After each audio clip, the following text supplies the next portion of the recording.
Halo semuanya, Assalamualaikum warahmatullahi wabarakatuh. Salam sejahtera bagi kita semua. Om Swastiastu, Namo Buddhaya, salam kebajikan. Jadi di video kali ini kami akan membahas tentang sel hewan yang terdiri dari definisi, struktur, bagian-bagian, serta fungsi dari masing-masing organ sel hewan. Pengen tahu kelanjutannya? Tonton video ini sampai habis ya. Eits, sebelum itu kami memperkenalkan diri dulu dong. Stay tune ya, enjoy for watching. Halo semuanya, perkenalkan nama saya Tasya Aulia Rusdi, nomor absen 32. Perkenalkan, nama saya Fabrizia Mibul Akbar, saya nomor absen 14. Nama saya Sylvia Preti dan nomor absen saya 30.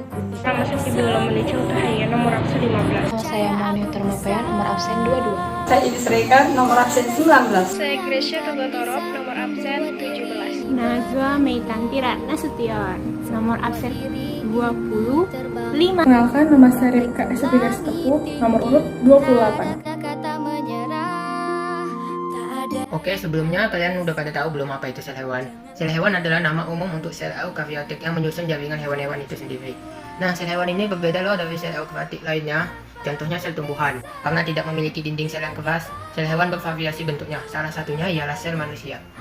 Sel hewan ini terdapat banyak bagian-bagiannya loh teman-teman. Mitokondria, sentriol, nukleus, nukleolus, kromatin, ribosom, retikulum, endoplasma, mikrotubulus, membran plasma, vakuola sitosol, selaput inti, badan Golgi, sitoskeleton, lisosom, dan yang terakhir peroksisom. Sekarang kita masuk ke dalam organel sel hewan. Pertama ada membran sel. Membran sel adalah pembungkus sel pada bagian luar yang tersusun dari protein atau lipoprotein, kolesterol, dan lemak atau lipid. Pada bagian ini memiliki peranan yang sangat penting dalam mengatur mineral dan nutrisi yang berada di dalam maupun di luar sel. Fungsi membran sel yaitu melindungi sel, penerima rangsangan dari luar, dan mengatur keluar masuknya zat. Yang kedua ada sitoplasma. Sitoplasma yaitu cairan sel dan segala sesuatu yang larut di dalamnya terkecuali nukleus atau inti sel, dan organel serta sitoplasma terdiri atas protein, material, dan air. Sitoplasma memiliki koloid kompleks yakni tidak cair dan tidak padat, yang bisa berubah tergantung konsentrasi air. Jika konsentrasi air rendah akan menjadi padat lembek, umumnya disebut gel. Namun jika konsentrasi air tinggi akan menjadi encer yang disebut sol. Sitoplasma ini berfungsi sebagai berikut. 1. Sebagai sumber bahan kimia sel, dan 2. Tempat bergantungnya metabolisme sel. Selanjutnya yang ketiga, terdapat retikulum endoplasma. Retikulum endoplasma adalah organel yang memiliki bentuk benang-benang yang terdapat di inti sel. Fungsi retikulum endoplasma adalah alat transportasi zat dalam sel sendiri, sintesa protein, mensintesis lipid dalam sel, dan membantu dalam detoksifikasi sel-sel berbahaya pada sel. Oke, next. Ada organel sel yang bernama mitokondria. Mitokondria yaitu organel paling besar yang merupakan mesin dalam sel. Mitokondria berbentuk mirip dengan cerutu atau rokok yang memiliki dua lapis membran yang lekuk-lekuk dan dinamakan keritas. Fungsi mitokondria ada dua, yaitu 1. Sebagai respirasi seluler, 2. Sebagai penghasil energi dalam bentuk ATP. Yang kelima, terdapat lisosom. Lisosom adalah organel berupa kantong terikat di membran yang berisi kandungan enzim hidrolitid. Hal ini digunakan untuk dalam mengontrol pencernaan intraseluler di keadaan apapun. Fungsi lisosom yaitu pertama, pemasukan makromolekul dari luar menuju ke dalam sel dan mekanisme endositosis. 2. Mencerna materi dengan memakai fagositosis. 3. Mengontrol pencernaan intraseluler. 6. Mikrofilamen. Mikrofilamen yaitu organel sel yang terbentuk dari protein, aktin, dan miosin. Fungsi mikrofilamen sebagai pergerakan sel, endositosis, dan eksotisosis. 7. Ada peroksisom. Peroksisom yaitu kantong kecil yang berisi dengan enzim katalis yang sifatnya toksik menjadi air, dan oksigen yang membahayakan sel. Fungsi peroksisom perubahan lemak menjadi karbohidrat. Dan juga organel ribosom, yaitu organel sel yang padat dan kecil dengan diameter 20 nanometer yang terdiri atas 65% RNA ribosom dan 35% protein ribosom atau ribonukleoprotein. Di dalam sel ribosom terikat pada retikulum endoplasma kasar atau membran inti sel.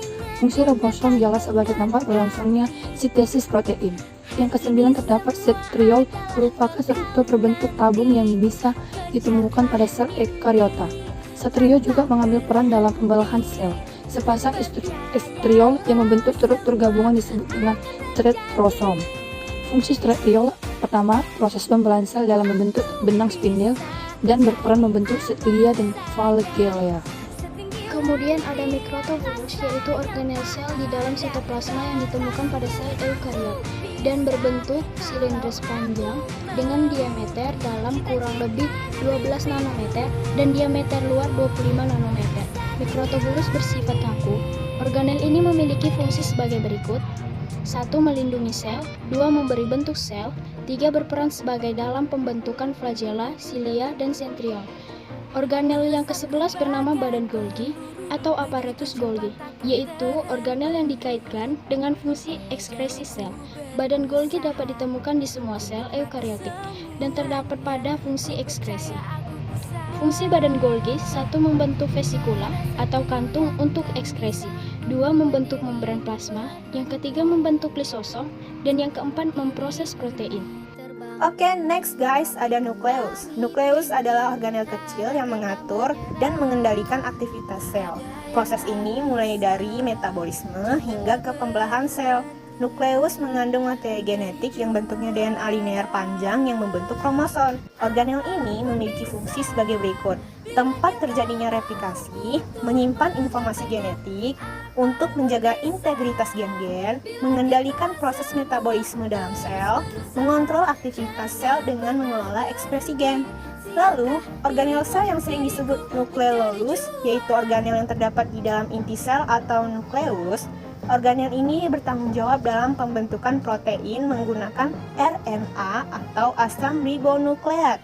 Organel ini mempunyai fungsi sebagai bertanggung jawab dalam pembentukan protein.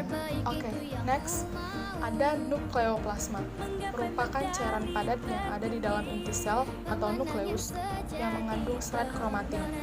Fungsi nukleoplasma hanyalah membentuk kromosom dan gen. Yang ke-15 serta yang terakhir terdapat organel sel yang bernama membran inti. Adalah elemen struktural utama nukleus yang membungkus keseluruhan organel dan memisahkan antara sitoplasma dan daerah inti. Fungsi membran inti: pertama, sebagai pelindung inti sel atau nukleus. Kedua, tempat pertukaran zat antara materi inti dan sitoplasma. Terima kasih telah menonton video kami. Mohon maaf jika ada kesalahan dalam pengucapan melalui kata-kata ataupun kalimat. Semoga bermanfaat ya. Thanks for watching.